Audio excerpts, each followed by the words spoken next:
Hi, it's DM Bill, and as you can tell, I am not impressed. Why, you may ask? Because it's what us old folks do. You want to know what does impress me, besides a full night's sleep without a trip to the bathroom every 2 hours? Online shopping. That's right, online shopping impresses me. There's nothing I like more than clicking on the doodads on my jitterbug phone and buying the latest D&D books and gaming accessories from Amazon and having it delivered right to my door. That's darn convenient. Next time you kids are on your Twitcher book or Facey time, impress DM Bill and head on over to our website, thedungeonmastersdojo.com, and do some online shopping at our Amazon affiliate store.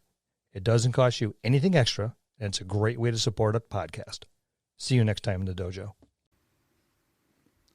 I have Arcana at +6. Do I recognize the book? No. I just rolled in at 20 +6. That's Just then, Magnificus approaches the book. I know this tome, he says confidently.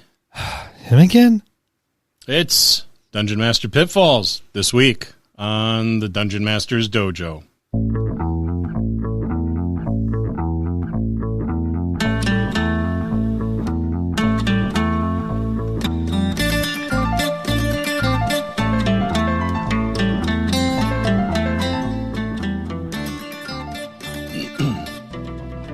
Greetings and salutations, DMs, GMs, referees, judges, and all other varieties of storytellers. I am Lewis, and they need no introduction. The fellas with the Vorpal Sword Wit. Our host, Scott and Bill.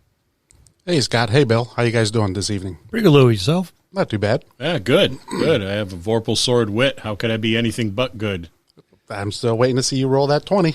Well, that's me too. So this week, we're going to be talking about Game Master Pitfalls. Why don't you lead us into it? They're a thing. I mean, there's a lot of pitfalls you can really inadvertently fall into when running a game, especially if you're brand new to it. Even a veteran DM will kind of stumble into one every now and again, usually as a result of burnout. That happens. And it happens. I see it happens quite a bit. I've seen a few DMs get burnt out. Even you were burnt out a little bit, and so it wasn't Bill. Yeah. There was one session where at the end of the scenario, I announced I will no longer be game mastering. I want to play. I'm over it. I'm done thinking. That's it. I'm done. Someone pick it up. Yeah, and some of us did for a little while. And they did. Apparently it works for Bill. I've yet to have someone step forward and. You had that year off when me and Eric ran. I think I ran for half. Well, maybe half, but you still had some time off. But let's talk about some of the pitfalls. The first one being overused plot devices. Yeah, that's one of my favorites right there. The overused plot devices, second only to the party meets in a tavern. Well, that or you wake up in a dark room. Yes. Okay, I woke up. How did I get here? Yeah. Again? Didn't I wake up in a dark room last week? And then time to stop drinking at that tavern you met your party at. Yeah, well, that could be it. So how do we overcome some of these pitfalls? They're tricky because I think everybody sets out wanting to do something really original, and it's hard to do because we've been, the game's been around 40 some odd years. Let's face it, there's nothing original. Everything's been done. Yeah. All you can do is put a different flavor on it, come at it from a slightly different angle, and it becomes different for your group. Yeah. Yeah. Dip it in chocolate and call it dessert. That's really all you can do. And then working with the players as well. I think when players kind of come up with an idea or a concept mid-game, and oftentimes it'll be way cooler than the stuff that you had planned. Roll with it. They're feeding you some really quality stuff. So take it. Players are probably the best sources of inspiration for plot devices. Really. Oh, tremendous resource. Tremendous resource. A lot of times you'll start your game. You'll be sitting down, and my go-to is when last we met. And that means that the session is officially open. But before I say that, I'll listen. and the group will start going on, and inevitably they start doing things in character. And that can become your intro more than once. Because, well, I'm following him. I'm doing this. Oh, you're doing what? Oh, well, I'm gonna do this. Well, I'm going along with it. What? You know this is gonna go south. Let's go watch him get hung, or burst into flames or whatever. And then it's like, oh, great. Well, last we met, you were all following so and so on his demise, where he was going to get hung, burned at the stake, and probably disemboweled at the same time. Boom! Your characters just gave you your intro, and they probably even steered you away from kind of a tired plot device, just musing out loud. I don't know how many times I've been at the table and our group has been sitting around and they've been brainstorming. Well, maybe this is it. You know, maybe they're looking for something different. Maybe there's something sinister behind this, and it sounds good.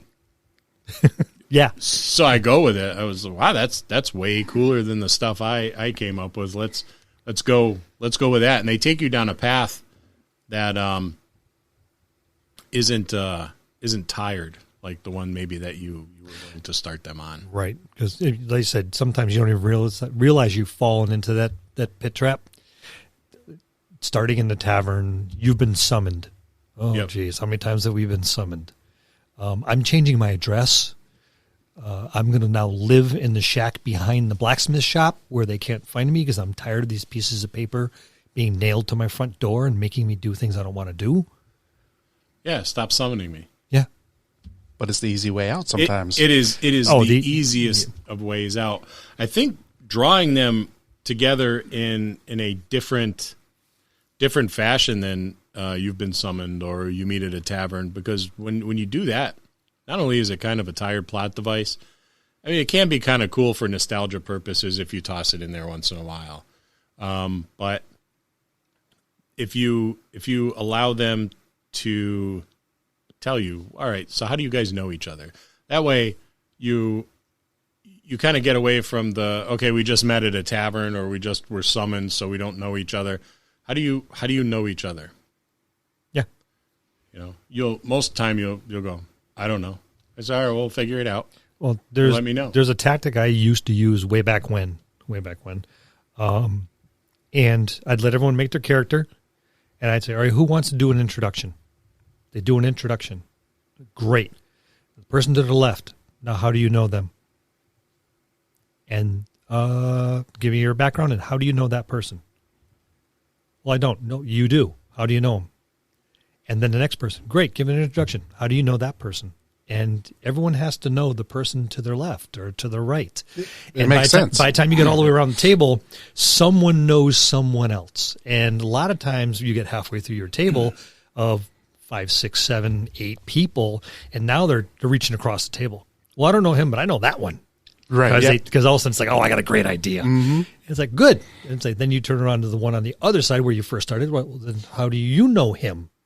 Across the table, and that could be entertaining too, especially with the group we play with, because they'll come out with some crazy stuff like we don't like each other. That's how. I've been hunting him since he dated my sister. He's the reason why she's my ex-wife. And then like you need reasons for that. We won't go there today. You should, because last recordings we picked on you. It's his turn. That's for another episode. Yes, because that's going to be a long one.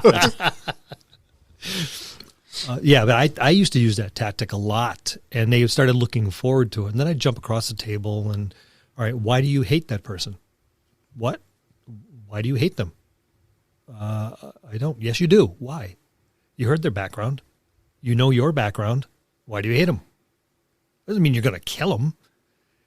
Yeah, you're probably going to still. But what about that character pisses you off? Yeah, there's always something. There's going to be something. They gave a description. You have your character flaws. You have your disadvantages. What pisses you off about him? And go around the table. And a lot of times, that also works best when you're dealing with the darker groups. Everyone at the table is a rogue. Okay. why does he piss you off? Well, usually it's a one shot because everyone eventually kills everyone else, but that could be comical too. Yeah. But there's a couple different ways to go about it. Now, I said that's a tactic I used to use a lot. Well, I remember that tactic because when we first started our week-long getaway, if you remember, somebody was playing a dark elf, and my character, and he was a nobleman, or was pretending to be a nobleman, and my character hated noblemen at the time because of all the stuff he went through. So that's how our characters built their relationship. I did not care for Len, Scott's character, but it took a little while, but we kind of grew on each other, and then we learned to like moss and fungi. Yeah, but we knew each other. We knew he couldn't hit anything, and I could hit everything. So he depended on me to protect him. Yes, but you were not a very eloquent individual, where Len was very eloquent and could talk his way out of most issues. He did quite a bit. Between the two of you, it was a very interesting combination. Yep. That's an interesting point that Lou brings up, too, and that's what, again, it makes the game really enjoyable is over the course of 7 years, two individuals that didn't really like each other at all, became very close friends. And to the point where they learned a lot of stuff about one another that maybe not a lot of other people knew. And there weren't a lot of people or a lot of characters in the party that really liked anybody at all. This is true. and it was kind of cool how it all ended up, because there was a lot of cohesion. There was a lot of chaos amongst the cohesion. Right. But that's just But see, that's the players. That cohesion started with the introductions. Yep. And okay, what do you like about them? What you don't like about them? And like I said that the tactic that I used, you're right, I did use at that time, and it'd be amazed what comes out of that little seed that you can plant sometimes, and it's how you get your group together. A lot of times that will happen during session 0. Yep. Even if it doesn't, new characters being introduced. Okay, you randomly roll a die. 1, 2, 3, 4, 5. Okay, character number 5. You know him. Please give your background. Okay, why do you know him? Not the new character. Why does the existing character know him? Because someone's got to verify it. Yeah, Someone's vouch got to vouch for him. So an existing character is the best way to do it. Yep. Right? How do you know him? How can you vouch for him? Yeah, or else why would we let him? Why would we let him? Or we into a wouldn't party? let him in. Oh, Exactly. I have a piece of paper from the governor, just like you do. You need to let me here because I was summoned. No. Yeah, no. Forgery. Let your characters do it for you. That's kind of how Len ended up there. Well, yeah. But we found that out later. We were already friends. No escaping by then. And that was a good example of, we were summoned. Yeah. Very, very tired, overused plot device, but it was presented in a fashion different from you guys were summoned. Right. And that's it. Actually, was that the year? No, that was not the year. We actually wrote summons as an invitation for the group. That was the next year. That was the next year. We actually year. sent out summons as an invitation to the function. And we've done that every year since. We've come up with some form of invitation. And again, that's another way to get everyone together. We wrote out, put it on parchment paper, and you are being summoned to blah, blah, blah, do this for so-and-so as a representative of your institution, religion, race, town, city, your representative. Show up at this date, at this time, which was the date we started our week long, and the date and the time, and we put it in fancy words, but it was literally an actual invitation, And it didn't an seem actual summons. Yeah. You weren't just summoned; you were actually summoned. Yeah, but that's the whole. I think that's the key right there. It took away from the normal, overused You were plot summoned. device. Yes, Yeah, you were we summoned. actually got a summons in the mail. Yeah. And Yeah. yep, We were stuffing envelopes and melting wax for the wax seals Yep. and sending them out. Which we now have to do every year because we were told we can't stop. Well, you set precedents. You can't change it. You We just got have. to up the ante now. Yeah, well, we will. I know. We'll I have probably faith. move on to something I don't know, like a kidnapping or we got to get a van big enough and people strong enough to haul a bunch of, thick-waisted middle-aged men into the back of a rider truck or something. We could always use one of those handicap ones that got the built-in crane. Here, roll onto that. You're right. There are a number of ways to get around even if you use you have been summoned, you're in a bar, this, that, the other thing. Another one I've used a few times is a bazaar or a carnival. And there's games of chance and there's feats of strength and things like that. And I'll take one of the weaker characters and put them up there under one of the feats of strength. And, of course, well, here comes big, bad, tank character. Well, I can do better than that. And, okay, roll it. Yep. And then, like, two characters that aren't involved in this thing, especially if he flubs the roll, guess what you just saw? You look over there, and there's this itty-bitty little dude that just hucked this 30-pound piece of stone over a bar with one hand, and the big brute 3 times his size dropped it and almost crushed his own head. It's hilarious. And you think you know these guys. You've seen them before. And the crowd's heckling. Do you care to join? That is a good way to so I've used the bazaar and the carnivals as an introduction as well.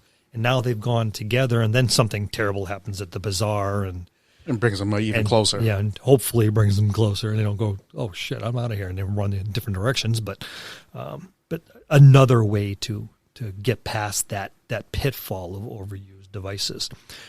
You can use them again. Just like I said, dip them in chocolate or strawberry sauce. I started our week-long campaign with the ending of that week-long campaign. Yeah, the epilogue. Started with the epilogue. And that was a way to bring everybody together, because at the end, that's where they were, and we actually brought our characters who are running a third parallel campaign into the beginning of that week-long annual campaign. It's a tangled web we weave sometimes with that epilogue, and then took it back to the very beginning and worked our way to that. Yeah, it was like reading a book almost. Yeah. We gave it the jacket cover. Yep. Yeah. Pretty much. And I think you could get a lot of inspiration for your plot devices, or how to at the very least start your campaigns by watching TV shows. I watch Star Trek, and they do a lot of stuff like that. And I thought that was a really kind of neat thing to do. So I figured, well, let's give it a try, and it worked.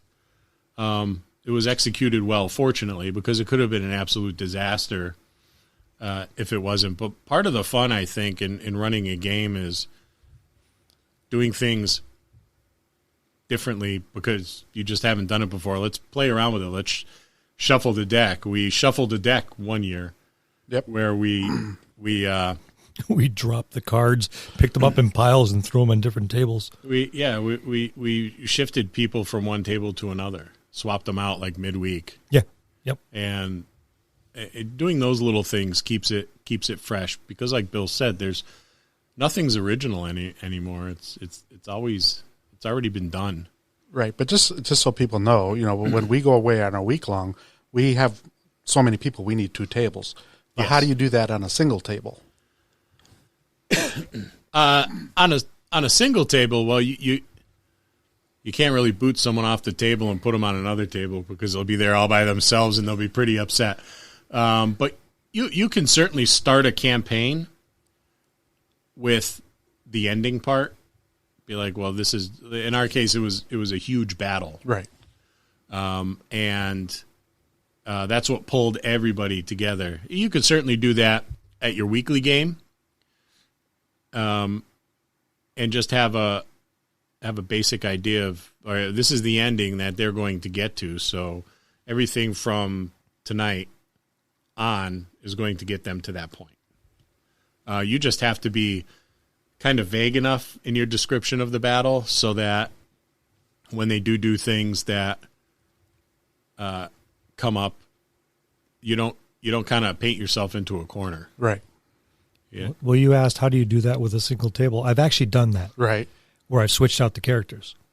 What I ended up doing is making a bunch of pre-gens that were equivalent to the players, and then collected the character sheets and handed them the bad guys.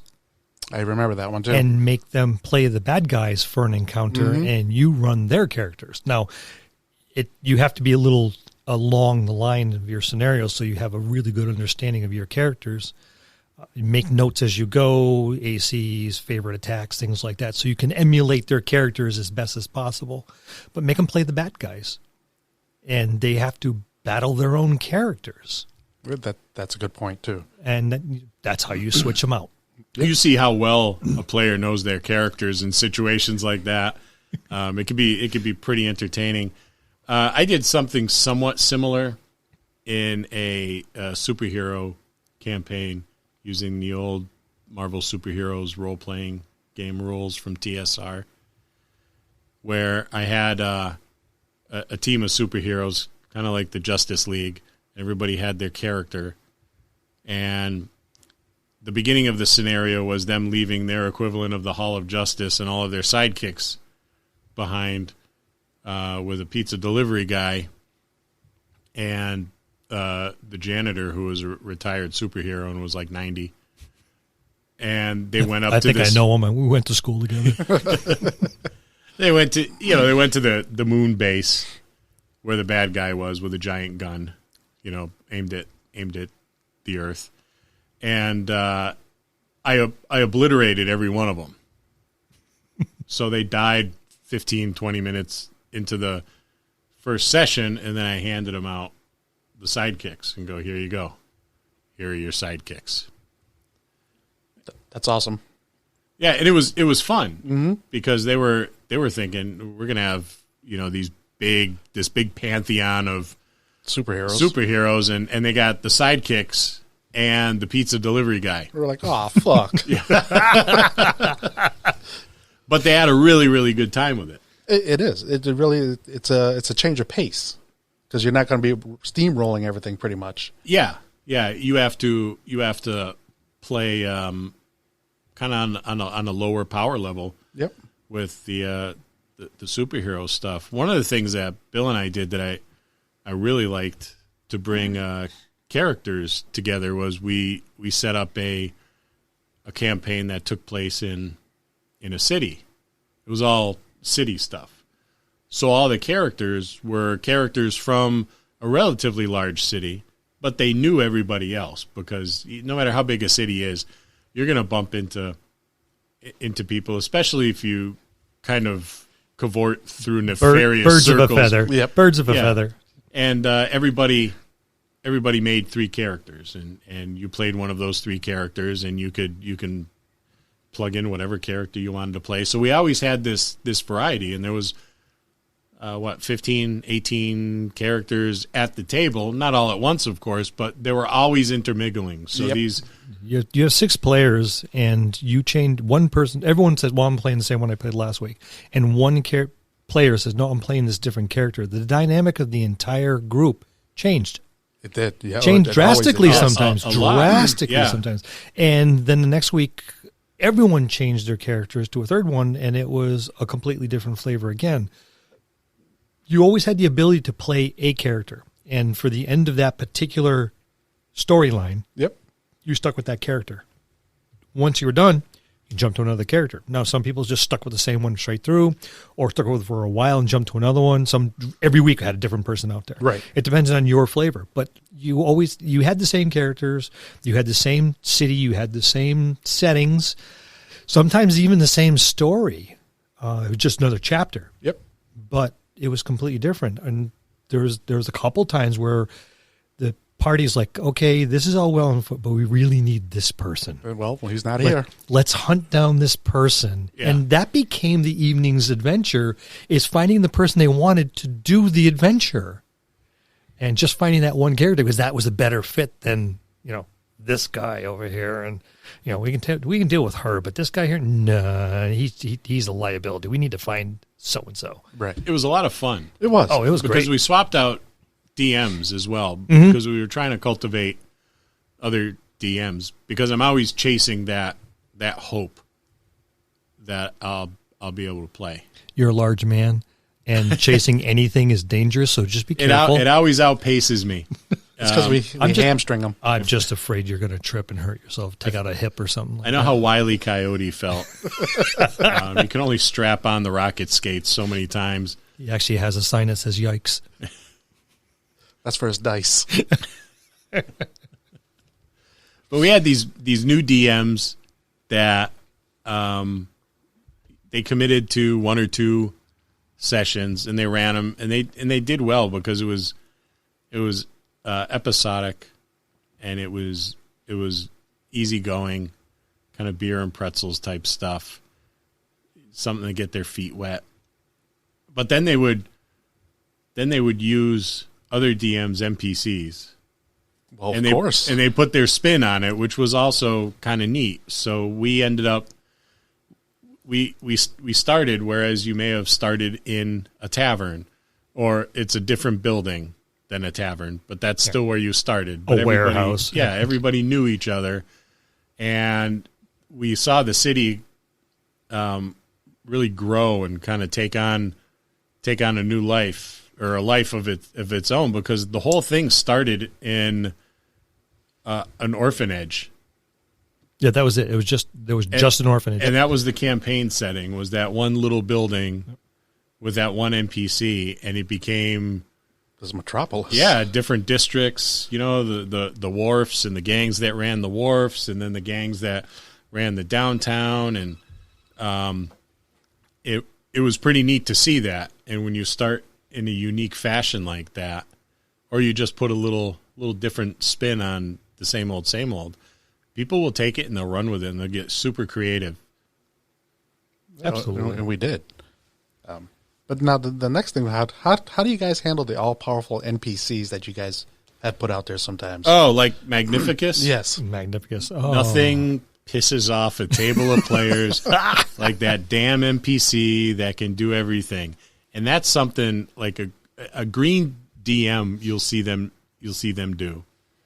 They have all the answers. They have the right key for that lock. But it takes away a little bit of flavor from the game for the players. Oh, it definitely does. A lot. Yeah. It takes a lot of flavor away from the players.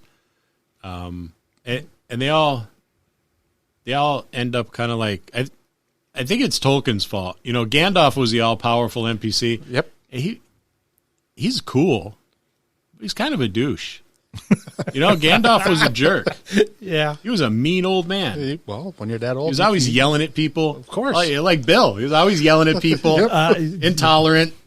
Yeah. I got stuff to do. You guys can walk through the woods for a while without me. I'm all gray, hunched over. Don't take my staff away from me. It's Tolkien's fault. And I think it's one of those things where you watch a movie and they write themselves into a corner, and you're like, how are these guys gonna get out of this situation? 2 years later, the new movie comes out, and guess what? We're time traveling. You have to try to fix everything. Yeah, the all-powerful NPC is the time traveler, or the time travel device in a plot where you write yourself into a corner. So I don't have all-powerful NPCs. I will interject an NPC that is perhaps good at whatever their particular profession is, but not all. But he's not the guy that can beat up everybody in the party or the whole party altogether, because that's no fun. No, it's not. Definitely not. Now, see, I've used the all-powerful NPC as a setup, because every time it came to something that he didn't know how to do, he would just, listen, I've done enough for you guys. One of you guys figure this out. And, you know, I'm done carrying your weight. And he'd hold off, and I'd build him up, and I'd build him up, and I'd build him up, and then cut him off, at the ankles, and have him go, oh wow, he isn't all that all powerful. He's actually been pulling the wool over our eyes the whole time. So you kind of lead them up, and they're like, oh, geez, you know, and just when that frustration starts kicking in, you start showing his failings. and then have them crash horribly because the party will eat it up. Oh my God, yeah, he failed, yes. And they'll just jump on that poor SOB and kick him while he's down. And then, yay, we finally got one up. And then it's like, oh, okay. And then you can just either leave him at that low level, let him build up, let him use him as a resource whenever he is. They have something that is in his wheelhouse. Yep. And so you can call upon him to take care of things. But now you can pull him out. But you've let him on, and got him in a direction where you needed him to go, but then show his failings. So you can use the all-powerful NPC. Yeah, when done properly. Yeah. Yeah, I like to use the seemingly all-powerful NPC. I like them as a protagonist. So if I have a character in my party who has an antagonist somewhere in their background, that guy is going to be the perceived all-powerful NPC. What's nice is when the two of them get together and there's like combat, having them give the PC a good whipping. And because then when the PC levels up and comes back and they meet again, and that PC is victorious, it's sweet. It tastes good. Revenge. Yep. Revenge. Yeah. And I think that's a good use of something like that. Or there's a perception that this villain, it works great with villains. Player characters will just assume that every villain is kind of a badass. And sometimes the villain is just the guy who's the smartest one or the gal who's the smartest one, and they're the puppeteer, they're pulling the strings. They may have no like skill with magic or weapons or fighting or any of that stuff. They're smart and they know how to manipulate and pull the strings. And it's always interesting to see the PCs go into something like that, and they lay out this elaborate plan with their mages and their healers, and they're all healed up and ready to go, and they got this plan, and they turn out it's an accountant. And he's hiding under the desk. Yeah. Please don't kill me. Holding a stapler because that's the only thing he knows how to use. But when done poorly, man, players hate nothing more than the all-powerful NPC. Yeah, it deflates the game. Yeah, or the player, the DM PC, who's like an NPC, and I'll run these, and that's really tricky because people hate that too. Players hate those DM PCs, and you have to be really, really good with handling that. Yeah, on your toes. Yeah, because you don't want to steal their thunder. When you're the DM, the game's about the players. Well, yeah. Well, I mean, the whole thing is you're telling the story. We'll come back to this a lot. This particular phase. You're telling the story, and the last thing you want to do is make your players a footnote. Oh, exactly. Yeah, you don't want to just give a dialogue. Nope. If they wanted that, they'll read a book. Yep. That's why, the couple times I ran, I didn't play a PC because I'm not ready for that yet. That's often what I tell brand new game masters is don't run a PC. If you have one out there, it's for the encounter and that's it. Exactly. Yeah. You run into you have to have NPCs. Yes. You have to have NPCs, but you don't want a PC, and you don't want the NPC that travels with the group when you're first starting because it becomes overused. Number one, and number two, they have all the answers because you have all the answers. Exactly. And if the table stalls, you fall into the trap of he just happens to find the secret door. Oh, did you look in this drawer? Oh, here's what we're looking for. You don't want that. So just don't have an NPC travel with the group until you become a little bit more proficient in how to separate yourself and separate your character. Right, and that's why if I ever run a game, I'm not playing a PC. NPCs, yes. And there's situations, too, where it works and others it doesn't. If you're running a weekly game, there's no real place for it. The DM run. No, he has PC, NPC, he has enough on his plate as it is. Yeah, right. In the case where we go away and we do a gaming vacation for a week and we rotate GMs, and there's that ever-present small glimmer of hope that someone's going to run small glimmer of hope, then yeah, if you're rotating GMs and you want to have a character immersed in the story and your opportunity may come up to play, I think it's appropriate when done well. Right. But if you don't think you can do it well, then don't do it. Yeah, don't do it. Yep. Don't do it because it's gonna become a trap for you. But not only that, you as a beginning DM, that's just something added that you have to keep track of. Oh yeah, absolutely. And You have enough to keep track. It's not even if it's the week-long getaway. Yeah. If it's a 4-hour session, especially if you're starting as a game master, you're trying to learn. You're trying to earn your chops to start with. There's way too many pitfalls and traps and overused devices that you're going to have to circumnavigate to start with. Throwing a character that you need to be able to run on the level of everyone else without being too powerful or too weak or having the answers or doing nothing, it just complicates things. Stick with the story, stick with the storytelling, deal with the monsters, but keep your player character off. Right. The table. Not only that, I think, at least from what I'm thinking, if you're sitting at a table with a bunch of new players and you're playing a character all the time and just happens that you never miss or something, they're automatically going to say, you're fudging the dice. Right. So even if you roll the dice in front of them. Yeah, but they're going to say, so I'd rather just leave that off the table as a DM for myself. Right. Yeah, you never want your integrity as a DM to be questioned because then, really your validity as the one at the head of the table is shot. Yeah.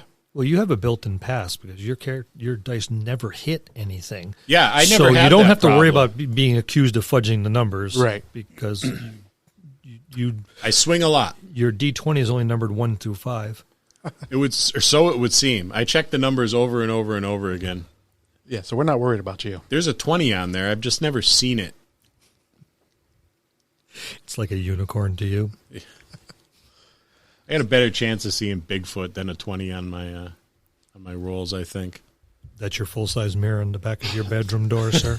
Speaking of, the whole new, when you're first running a game, how do you handle, being the heavy-handed authoritarian?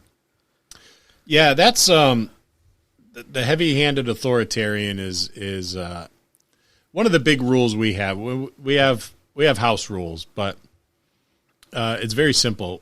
When you're the DM, don't be a dick. Yeah. You're not you're not the CEO or the manager of the game. You're a part of the story, but you also have to understand too if your role as the DM is meaningless if you're the only one sitting at the table. Well said. Well, a lot of times I've seen, especially early on, and during the RPGA days, or the Role Playing Gaming Association, it was tabletop PvP. You went to conventions and you were scored at how well you outplayed everyone else.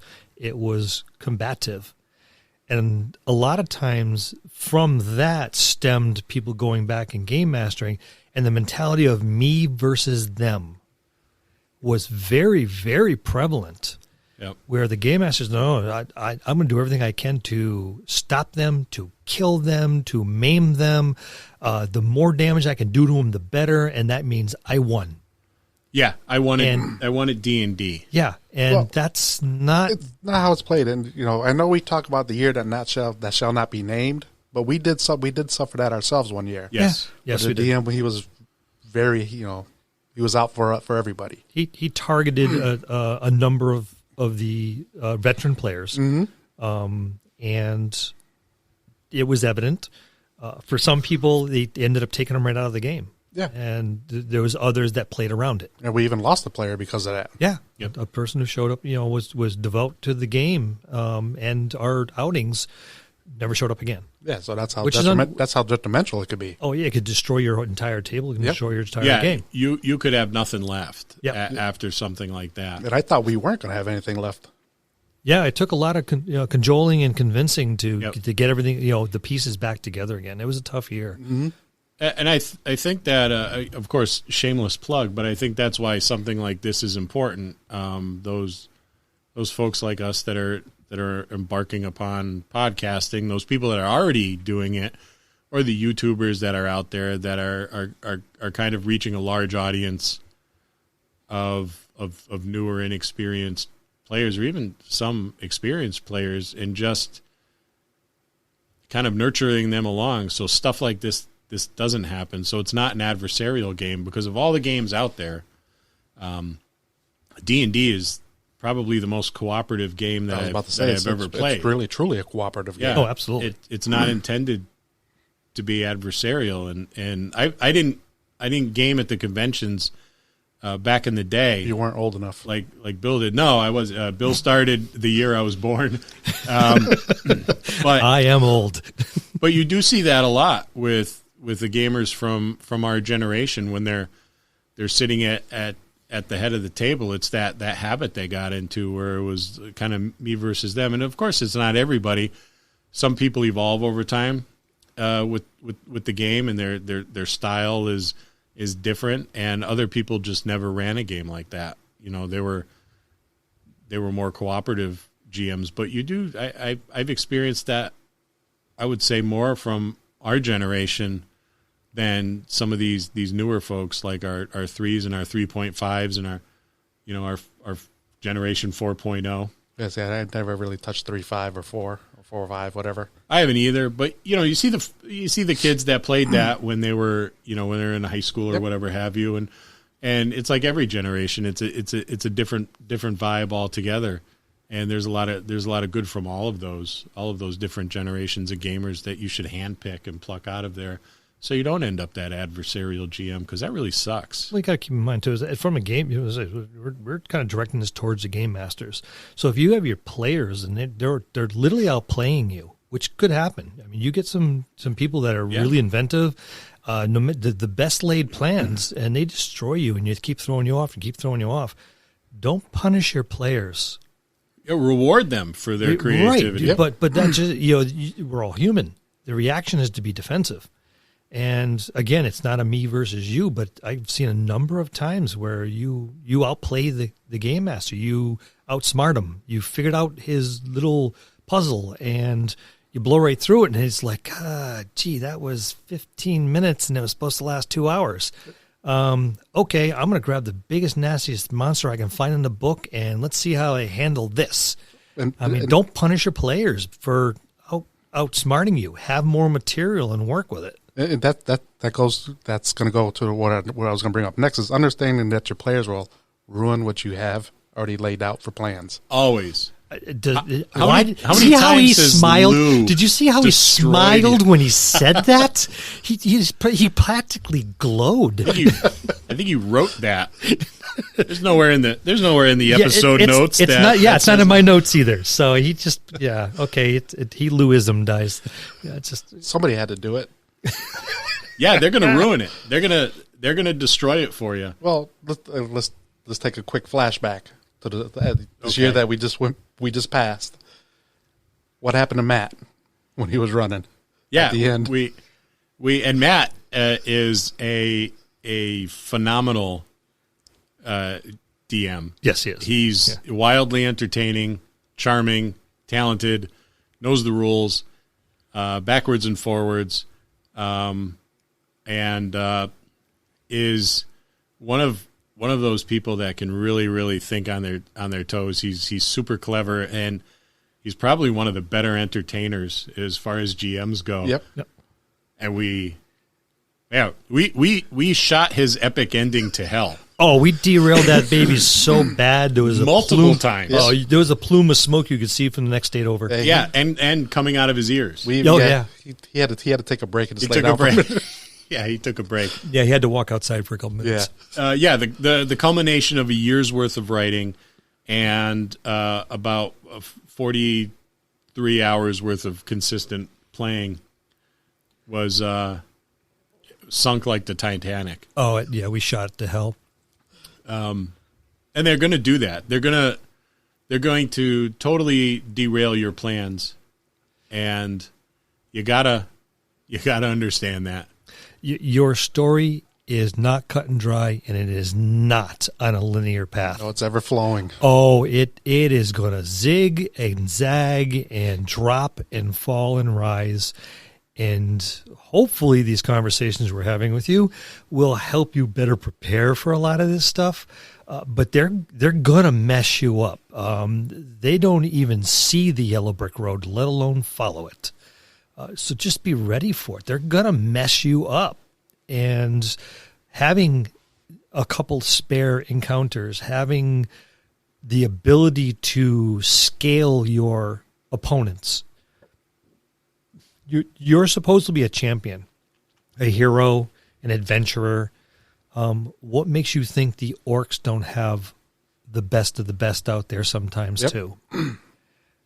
They're gonna, you can scale things. So if they're blowing through stuff, buff them up a little bit. Add a couple extra, that came in from the flanks.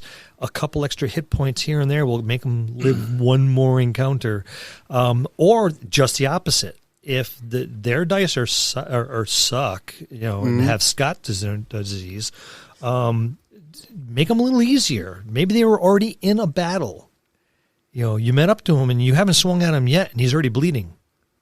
Why? Right. Well, maybe there's a skirmish with another group of orcs, over territory, and you happen to stumble into the winners, but they're still beat up. Right. So you can justify things after the fact. Well, it's after, but it's during that point, and I'm gonna just get a little scenario of what happened. It's like when Trevi went up to the guy who was just about to be summoned and dropped that dimensional pocket on him and just took the bad guy out of the game like that. Yes. What the, I was like, whoa, that was I was happy.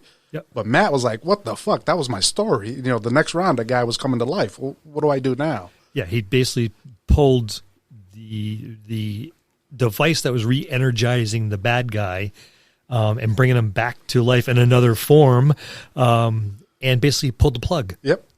Literally just went up there and went, boink. Right at the last possible moment. Yep, the last day, the last possible moment, and just went. Just when the popcorn was starting to pop, Yep. he pulled it right off the stove top. Yep.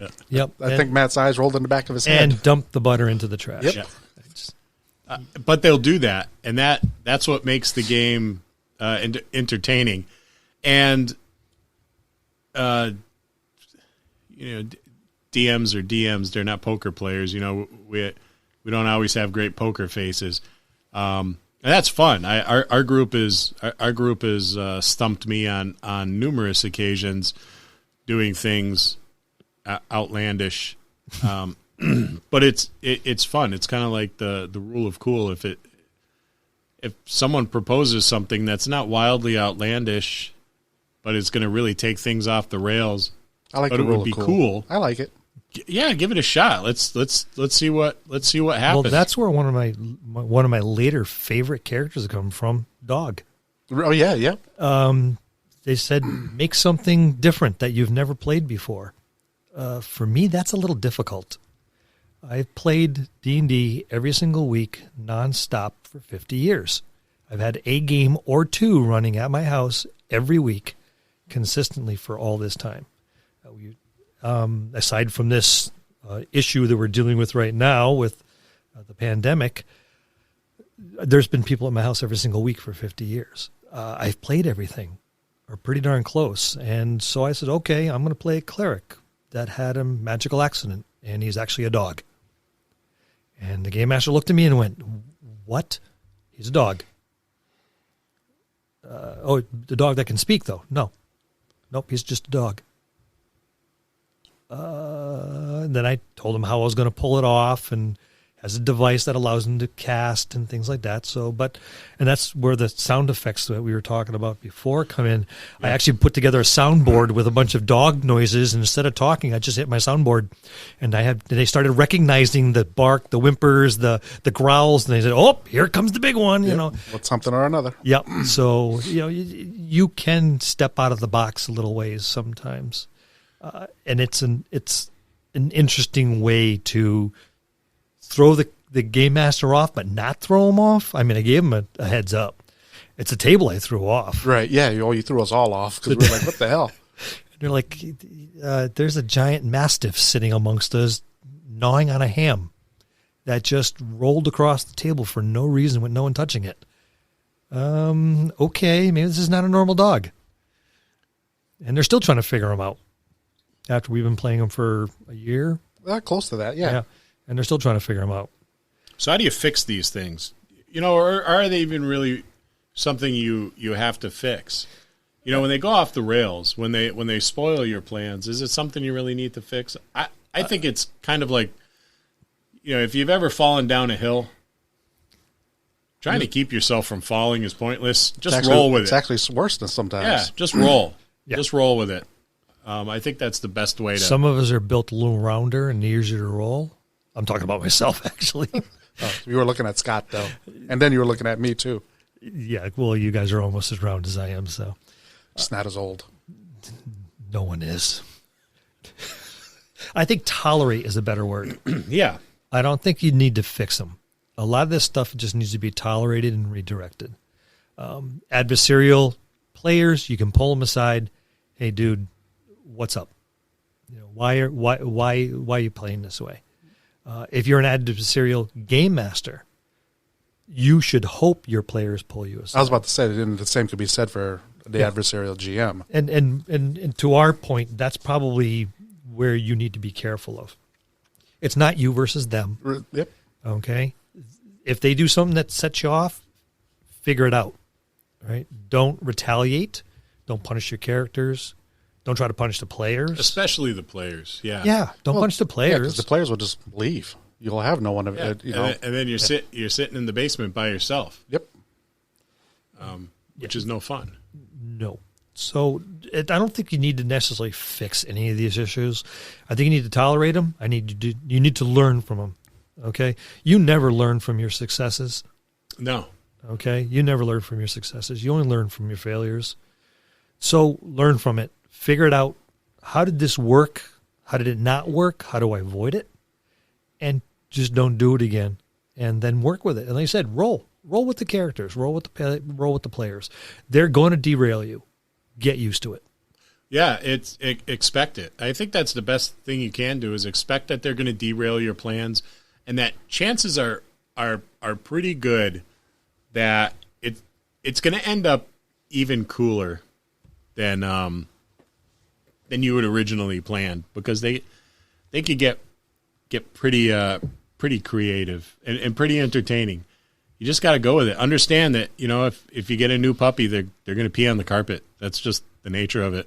Your players are going to pee on your campaign from time to time. They're going to ruin it. I remember starting a campaign with a new DM, and Lewis was there, and the big bad made his first appearance like a half an hour into the game, and I wrote out with Lou's character and the rest of the characters, and the big bad, started, pushing everybody around. So I said, well, I attack him. So we rolled initiative. One of those rare instances where I did. Scott's only high roll. I did. Not only did I do really well on the initiative roll, but I rolled a 20 on my attack roll, a nat 20, and I had a Vorpal sword. So it cut its head off. And you can't live without a head. So he died.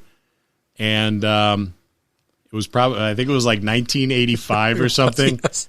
So he hasn't rolled a 20 since. So afterwards, I said, there can be only one.